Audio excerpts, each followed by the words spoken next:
am Shon Wilson. Welcome to my IG Live broadcast, Actors Live. It is the place where actors get to come and safely perform their preferred scene or monologue. Anybody who wants to just perform, they are welcome to do that, as long as they have had at least 1 year of acting experience or equivalent professional training. That training can be in any method or style of their choice. If you are performing, I need you to request to join my live. That's how I have you get here on the broadcast with me. A couple of things I want to go over with you guys really quickly. I've covered this every week, but because we do have new people each time, I feel the need to remind you of a few things. First of all, we are here every Friday at 1 o'clock. So please, if you ever want to come and just watch, if you don't have the ability to actually perform something on a certain week, you can always just come and be an audience. Actors deserve to have an audience. So it's 1 o'clock every Friday, Pacific Daylight Time. Okay? That's the first thing I want to make sure everybody remembers. The second thing is, if you are doing a scene, I need you to send me your scene ahead of time. As far ahead of time as possible, so I have a chance to look at it and get familiar with it, because I'm going to serve as your reader here on the broadcast, and you want me to be as smooth as possible. If you are doing a monologue, however, you don't have to send me anything. Finally, I want to remind you to tell your friends about this. I know all of you guys have actor friends, so tell your friends when you're going to be on it so they can come and watch and support you. And then tell your friends in case they want to come and do their own pieces. That's everything. Those are all my notes for right now. We have quite a few people who are wanting to do monologues today, so I'm not going to do a whole lot of chit chat and banter like I typically do. I am going to ask that each person, when they come on, you tell us what your piece is from, so that our audience can know in case they ever want to do that piece themselves in the future. The other thing that I'm going to ask everyone to share today is one of their favorite resources for actors, whether that's a podcast, a place where you like to do self-tapes, the place that you go to get your demo reels edited. Even if it's that, my favorite resource for actors is LA Casting, because I can self-submit for a bunch of stuff that's not network. I mean, whatever your thing is, please make sure you share a resource with our audience today. So again, if you plan on performing this afternoon, please request to join the live. That's the way I can have you do your thing the way you do it. For those of you who are performing, I am continuing the optional coaching. So when I started this, I wasn't giving notes or feedback to people. Because I didn't want you guys to feel like you were going to be critiqued. I want actors to, again, feel like they can come and safely perform their pieces. However, I kept being asked by people to give them some feedback on what they were doing. And now I've also heard from people who watch it and don't perform that that's actually one of their favorite parts of the broadcast, that it's enjoyable for them to watch it and then go, okay, I wonder what Shon's going to say about that. So we're going to keep the coaching component to Actors Live every week. However, I do still want to make it optional for anybody performing. So when you come on, just let me know that you want a note. It's not like a full-on coaching. It's not like an hour-long coaching. But if you want some feedback and a note, and the opportunity to retry it, or if you just want to do it, get your kudos and get out, that's fine too. With all of that being said, I'm going to go ahead and bring our first actor in. I'm excited. I always get excited about this. This is the most fun thing I do all week, I think. Chocolate chip cookies. I really enjoy those too. Anyway, let's see who's going to be performing today. Okay, so I'm bringing in Miss Victoria Stevens. Hello, Victoria. Hi. How are you? I'm good. How are you? I was waiting for Henry to pop on.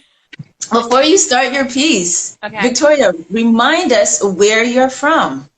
I'm from Philadelphia. And where are you living now? Still in Philadelphia. Okay. And give us one of your favorite actor resources before you tell us about the piece you're doing today. So I was thinking of the actor resources. I mean, there's so many. I mean, there's casting networks, Actors Access, Backstage. So I use all three for getting gigs and whatnot. Right. Then, there's Stage 32. It's a little not newer, but it's harder to wrap your head around. But they have, I feel the same way. When they first came out, I set up my account and I never go back to update my profile because, first of all, there's a lot of rando people that don't really seem like they're actually in the industry that will ask to be in your network, and they're from Bulgaria, and it's No. Gosh. Yeah. So I don't know, but that's another one. So if you were to pick one to plug right now, which one would you pick? So far, believe it or not, it's gonna have to be Actors Access. That's Yep. where most of my self-tape auditions are coming from right now. And Absolutely. like me submitting and like I got a couple of auditions for things in LA this week. Yes. So I Yes. was like, okay. Gotcha.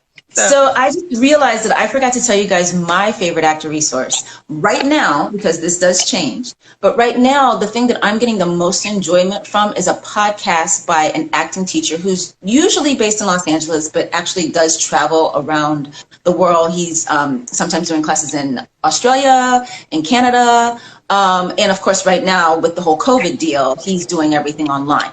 His name is Jeff Seymour. I took class with him back in 2015. It was not exactly the class for me, but I am very much enjoying his podcast right now. And it's called The Real Life Actor Podcast, The Real Life Actor Podcast. And you can find that on Spotify. That's where I listen to it. And from what I understand, he's got it up on all the platforms. So there's two that you've got so far, you guys. Actors Access, recommended by Victoria, which is one, of course, I'm sure that most of us do know about. And then the Factor Podcast, hosted by teacher Jeff Seymour. All right, lady, tell us about the piece that you're doing today. So this one I actually wrote myself because I found out that the monologues I've been finding are either not in my age range, I cannot figure out what they're talking about, or, you know, like it doesn't resonate towards me. So it was so I decided, okay, what could I do? And I decided to write, because I'm also a writer. So then I was like, I'm going to write myself a monologue, you know, and then I worked it in class in New York and then perfected it. So this is what you see. Nice. All right. Well, I'm excited. When you go ahead and take a second, get where you need to get. After you've taken that second to get where you need to get, go ahead and begin. Okay.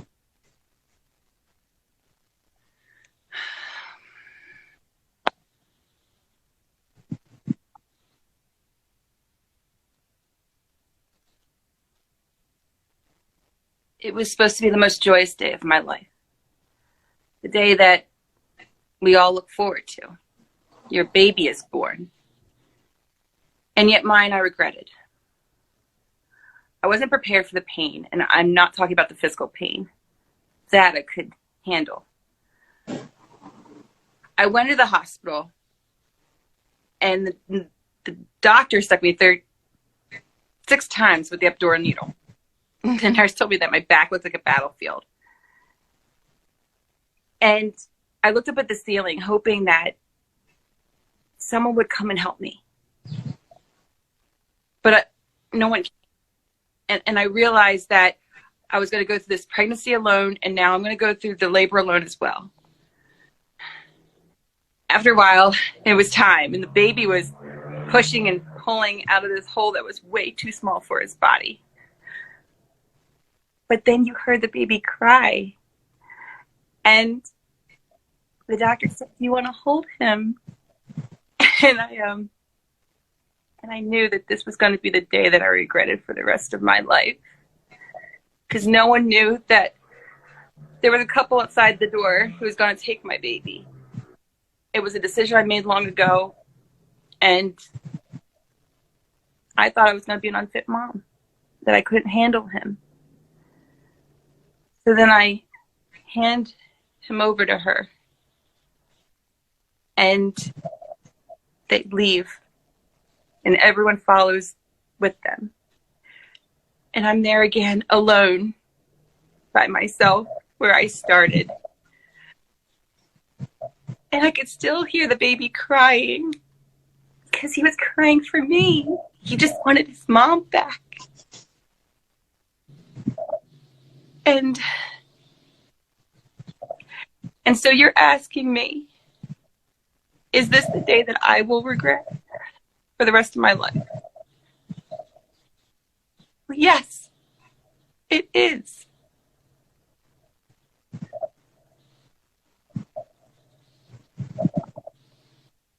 Wow, I felt that. I felt that. Okay, first of all, I forgot to ask you before you started. Mm-hmm. Do you want a note or not? Sure. Okay, sure sounds non-committal, because if you don't want it, I don't have to give it. I really don't want to force. Okay. Okay, cool. All right. So I really felt that, and I was warring with myself as I watched it. Do I ask her if it comes from personal experience or if it is strictly made up? If you want to answer that question, feel free to, but you don't have to disclose anything about your personal life on my broadcast if you don't want to. No, yeah. I mean, it's personal experience, but with a little bit of fabric. There's a few things that I had to tweak, so it's not as, as Got it. So it's not completely autobiographical. Yeah. Okay, great. So that's why if I could feel it, because you did a really good job of personalizing it. That's one of the things that gets missed in actor performances a lot, actor auditions a lot, is that we'll get so focused on how we're going to play something that it becomes that we're going into concept or we're directing ourselves, we're crafting a performance, and we're not living, breathing that experience in the moment. And I felt you living, breathing that experience in the moment. The one note that I would give you is actually, again, I have to couch it as a question. Who are you talking to in the monologue? A counselor. Okay, that's why it felt how it felt. A counselor, that's a vague answer.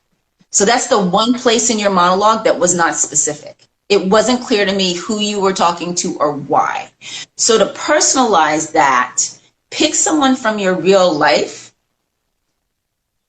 Even it could be a counselor that you've had or someone that you would divulge this kind of information to, and use them as the substitution for who you're talking to so that it lands.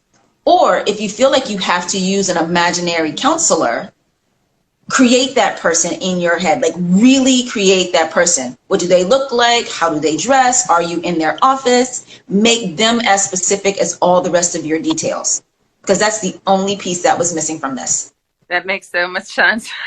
Yeah, that's the only piece that was missing. Okay, cool. So in the interest of time, I'm going to go ahead and say goodbye to you, Victoria. If you want to stick around and try it again with this note that I just gave you, time permitting, I will come back and bring you back on. How does that sound? Sounds good. Okay, good. Thank you. You're welcome. Okay, see you soon. See ya. All right, let's see who we got next. I am bringing on Miss Saki Miata. Hey, Saki. Hi. How are you? Good. How are you? I'm good, thank you. So I haven't seen you in a little bit. Life is treating you well? Yeah, you? Very well. I have no complaints. Good. Very happy. So Saki, before we get started with your piece, tell us a little bit about yourself. I'm Saki Miata. I'm originally from Japan. Yeah, I've been acting for a while. Started on stage in Tokyo, and I love Shon. Well, Shon loves you too, Saki. I love you too. All right, quickly, what is an actor resource that you would like to plug? IMDb. IMDb, there you go.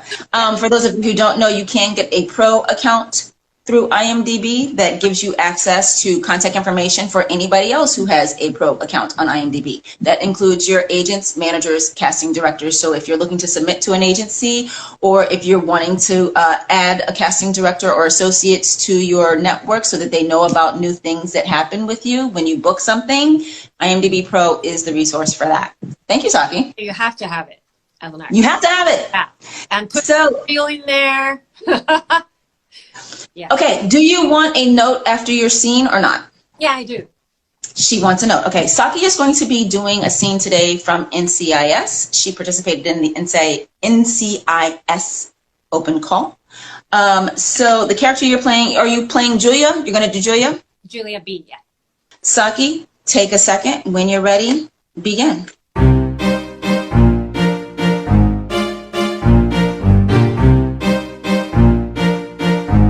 Saki, take a second. When you're ready, begin.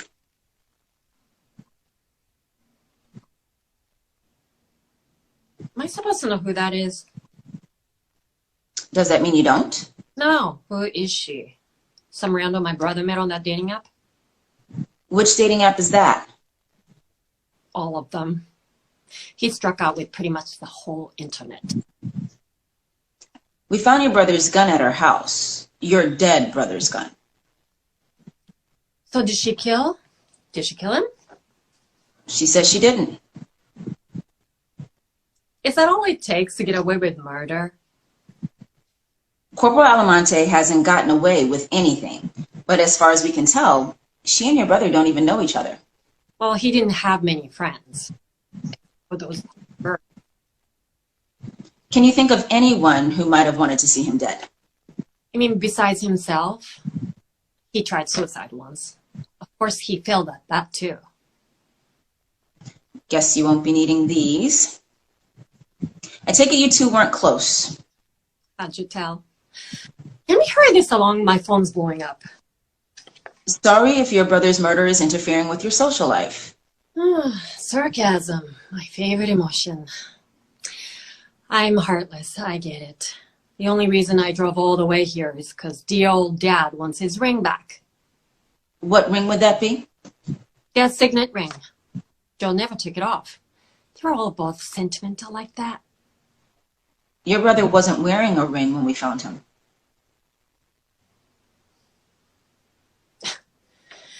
Even in death, he finds a way to screw me. I gotta get this. Hey, baby! I missed your voice too. もうすぐ帰るからね。じゃあね。Okay, good job, Saki. Good job. Okay, so yeah, when you hit her coldness, I believed you, which is funny and cool for me because I don't see you as a cold person. So it was good to watch you tap into that part of yourself. How did it feel to you? Good. Good. Good. How off book are you with this? Do you know it really, really well? Yeah. Okay. So I'm going to give you two quick things, all right? Okay. The first one is when you do this, I feel just a little bit like you're paying too much attention to the fact that they've called her cold. Not because I think you shouldn't play her cold. Definitely she is that. But in the beginning especially, it felt like you were playing cold instead of being cold. Right. And your fix for that is this. Think of a time when someone was trying to make you, Saki, care about something that you just didn't care about. Okay. So instead of it being like, I'm playing at cold, I'm projecting cold, you're connected emotionally and psychologically to a time when you were being asked to care about something that you really just didn't give a damn about. Does that make sense to you? Right. Yeah. And that way, again, it's personalizing it, it's connecting it, it's not feeling put on at all, it's coming from within you. All right. So that's my first note there. And then my second one is just at the end when you have this moment with even in death, he finds a way to screw me. I think you can just say that this is a very teeny note. Just come in with that faster. And that's why I asked how familiar you are with the text, if you were off book or not, because I was like, oh, maybe she's pausing because she had to remember the line. Oh, no. No, okay. I think that between the fact that you just got hit with a bombshell, like your whole reason for being there is just to get this ring. Yeah. And they told you that you're not going to get to go home with it. So there's the reality of that, the facts of the case is presented in the given circumstances. And then there's also the fact that in the scene itself, they've given you the parenthetical of annoyed. And what happened in your take just now is I told you your brother wasn't wearing a ring when we found him, and you let it land and you process, and then you went to respond. And it, again, made it feel a little less authentic than I think it could be. Okay. So, yeah. So since you do know the lines and you weren't fishing for the line, just pick up that cue faster. Okay. I need to take this was good. When you do the into the phone, sickly sweet, again, you're following the note they've given you of how to play it. Let's make it real for you. Who is the other person on the other line? Who's the person that's calling, like, decide that, use your substitution from your real life so that when you say, hey, baby, I missed your voice, it feels real and connected instead of just feeling like the acting device that they've given you here. Yeah, that's it. That's all I got. But I definitely think this was a good choice for you for doing the open call. I feel like it's a strong scene for you to play. In terms of what you're naturally able to tap into as yourself and as an actor, and then also the fact that it does have that reveal at the end that she's not. Let me ask you this. Do you think she's a cold person? She's what? Do you think she is a cold person? No, Julia, is she? I just want to go home, you know. Exactly. She's not a cold person overall, but she don't want to have to deal with this. And I don't. She doesn't want to have to deal with him. Right. Yeah. I want nothing to do with him.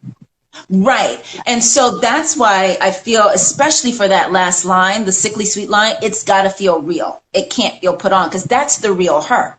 And this other thing is a protective shell because, as she said, even in death, he finds a way to screw me. So that means she's been putting up with BS from this brother of hers her whole life. Yeah. He's the fuck up brother. Yeah. At least as far as she's concerned. You know? So, yeah. If we have time and you want to come back and do it again with those notes I gave you, I would love you to. Okay. Okay, cool. See you soon, Saki. Okay, thank you. You're welcome. Good job. You look beautiful again, as usual. You look beautiful.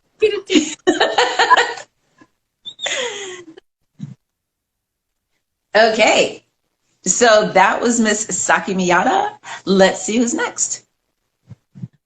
So we have Chimele George joining us next. There he is. Hello. Hello. How are you? I'm well. How are you? I'm great. We do this every week where it's like, hello, hello. Right. Right. Go ahead and tell us about the actor resource that you would like to plug today.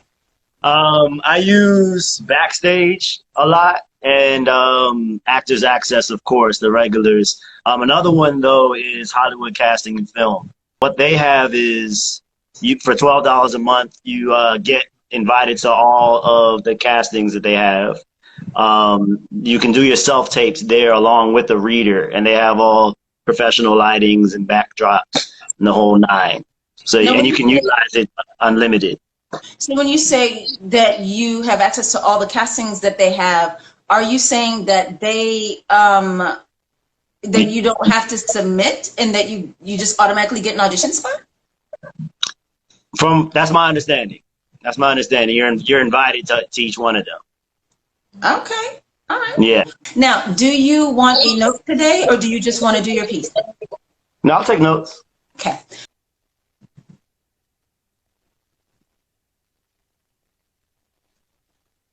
I need to talk to you. Okay. This is what I'm talking about. You're never fully here. You seem distracted and moody. You've known me for 2 days. This is how I am. I heard you're going through a divorce. I'm sorry. Thanks for caring. How's it going? Great. Everyone should do it once. Fine. Keep deflecting, but it might help to talk about it.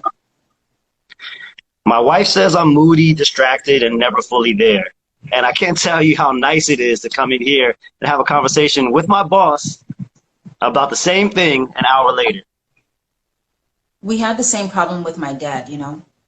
He was always just passing through. Well, you know, Amy, sometimes you can't have it both ways. Dads and husbands can't always be there 100%. Because the kids' college funds and vacations at the beach and driving her C-Class come at a price. That price is long hours, which means sometimes I have to multitask. Sometimes I take calls in restaurants and BlackBerry in bed. Because I have a lot of people to make happy. Wife, kids, boss, clients, or in this case, the governor who wants LeBron James' autograph. Here's the deal, Amy. Don't worry about me. My job is keeping a lot of balls in the air and none have hit the ground yet. Now, if you excuse me, I had to take my daughter to ballet.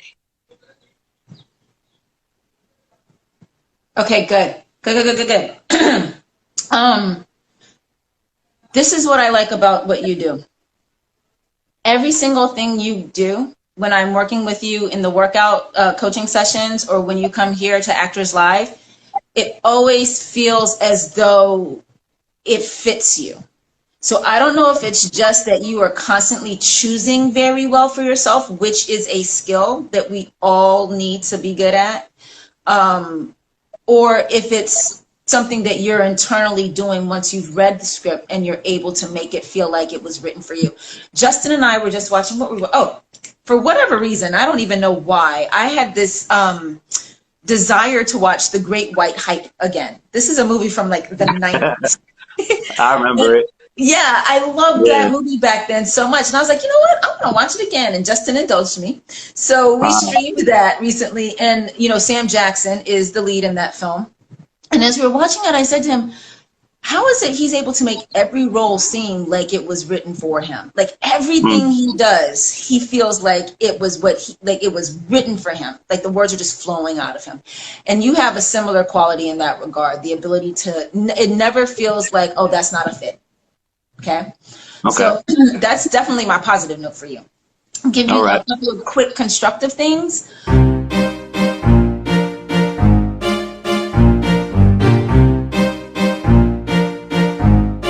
Constructive things. The first is, and I gave you a similar note last week, it feeling one note through the whole thing. That you're not having a journey. You are starting somewhere and you are finishing in that same emotion. You might magnify the emotion some by the end of the piece, but we're not seeing enough of a whole person. So that is my note for you. And I'm going to give you an easy fix for this particular scene to work that out. Okay. The easy fix is, let me ask you this. Let me pose it to you as a question. What is your relationship to Amy? She's my boss. That's what I got from this also. Okay. So with that being the case, you can't start off the scene being an asshole to her. Right. Whatever is going on in your personal life, you're going to start off being conscious of what that relationship is. Right. And her authority over you. Especially since as you divulge towards the end, your life is kind of in her hands. The things that you are tasked with providing for your family are dependent on your having a job. And I'm going to tell you now, if my employee talked to me with that kind of attitude, he wouldn't have a job by the end. There wouldn't be a scene. Right. You got to go. So that's the easy fix for this particular scene. Be more conscious of who you're talking to. Right. And for all scenes that we do, with any characters that we're relating to, we're always going to have to be conscious of who we're talking to, because that's going to affect how we say what we say to them. And then she gets you to the point where you have to go on the tirade. And that's where you get that monologue later. Okay, does that resonate what I'm saying? Absolutely. All right, cool. Thanks for coming on. Always. All right, guys, that was Chimele George. Let's see who's coming next. I'm going to try to bring Henry on again. Hopefully this time it works for him. I am hoping. Oh, there he is. Hello. Hello. Hello. How are you? I'm extremely well. Thank you very much, Shon. So as I said to you guys at the top of our broadcast today, I just acted in a play, a one-act play that was directed by Henry. We did it via Zoom, of course. It is available for you to watch on YouTube. It's called Blanket City. Okay, sir, tell us really quickly something that you would plug as an actor, a resource that you love. I'm not so sure about an actor's resource that I can give you, except my meetup group, which is LA Play Reading. Where everybody comes along and we rehearse scenes and do them, perform them. That's great. That's wonderful. That's the kind of resource that we need. So tell us again the name of the group. Well, it's a meetup group called LA-Play-Reading on Meetup. So we rehearse a scene with blocking, although it's red. So it's intense and good fun. That's a great resource. Thank you for sharing that. Okay, I'm going to be quiet now so that you can get where you need to get for your monologue. Can you tell us really quickly what the piece is that you're doing? Yes, it's by Stephen Olson, who wrote the play Yeah. that you were in a couple of days ago. He's written a lot of monologues, and I've never done a monologue. I've never performed a monologue. So I asked him, have you got a monologue? He said, yeah, I've got these. So he threw them at me, and I love this one. And we'll see what happens. Take your time, Henry, and whenever you're ready, go ahead and start. Okay. Hello. Happy anniversary. Yes, it's been another year. I guess we've been celebrating like this for 10 years. Yes. It's been 10 years, last month. You know, sometimes I still think I'm going to see you. Often when I'm out on the street or at one of our favourite restaurants. It happened just the other day. I was sitting at Linea's having a morning tea on the back patio at our table near the goldfish, and I heard that flapping noise of sandals on the brick walk, like the sandals you always wore. I thought to myself, oh, here she comes, late as usual. You were always late. But when I looked up from the New Times, it wasn't you. It was a young stranger. She asked if anybody was using the other chair. She wanted your chair. I didn't want to, but I gave up your chair. And I watched her walk away with your chair. At that moment, I felt it again, that loneliness from 10 years ago washed over me again. I couldn't finish my tea or the papers, though. So I left. So where did I go? I went home. I went back to our house and pulled out the note. Your note. The one you left for me. Do you remember it? Do you remember what you wrote? I read it every time I think about you. You see, it's getting worn out. I can no longer find the reason to continue. The pain has become too much for me to bear alone. All I can feel is lonely from the moment I wake up to the brief moment I can close my eyes and find some sleep. When I sleep, I feel nothing, and I prefer to feel nothing instead of this loss that I cannot forget. I want to close my eyes and feel nothing forever. I have nothing else to give anymore. I hope you will not be burdened with this grief, and that you can forgive me and eventually forget what I have chosen to do. I did not know how much pain you were in. I did not know how you were feeling. I did not know anything. How could I know anything? You hid it all from me. You never talked to me. Whenever I asked how you were doing, all I got was fine. Fine. How could I know what was going on? Did you expect me to read your mind? Alone. Why did you think you were alone? I was there. I was right there the whole damn time. You were never alone. But I will tell you who is alone. I am alone. You left me alone. I have nothing. What I used to have inside of me is all gone. You took it all away. All that is left is this dark, hollow emptiness that is slowly filling with rage.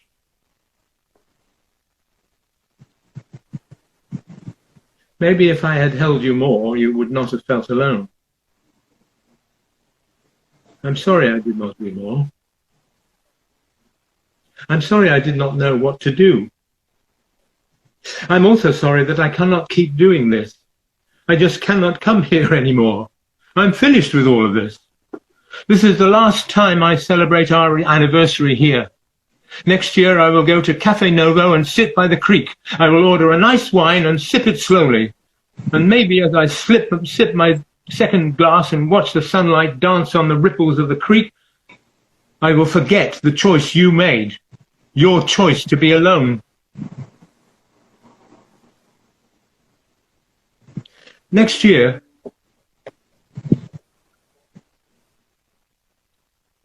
I'll bring a bottle of wine.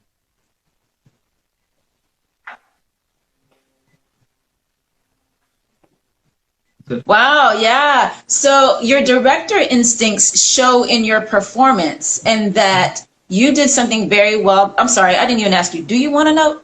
Yes, please, yes. Okay. I just go ahead and start telling people what to do. So yeah, your director instincts show very, very well in the fact that you successfully did what a lot of people struggle with when it comes to monologues, and that's having a clear sense of beginning, middle, and end of the piece. That was very, very clear. And then also crafting his journey was good. The emotional journey that he went on in this. I just have 2 quick notes to give you for right now. Sense of environment, helping us have a sense of where you are. You reveal it later on when you talk about you say, this is the last time I'm going to come and visit you on our anniversary here.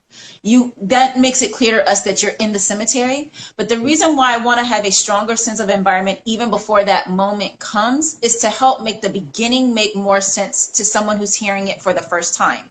In the beginning, when you said, oh, hi, hello, I love how light you were with talking to your dead wife that way in the beginning. But there was enough of a pause after your first line and your next line that before I knew she was dead, it felt like the person, if there was another person you were talking to and that person was alive, they would have responded already. You wouldn't have had the opportunity to monologue, is what I'm getting at. So, but if you go into your monologue, into the scene with a sense of visiting the grave, not that I'm saying you need to be morose or seem like you're in grief or anything like that, but just focal point. I think a clear, definitive focal point will help with that you look at the headstone. That one little thing will tighten that up for us in the beginning. And then the second note that I have for you is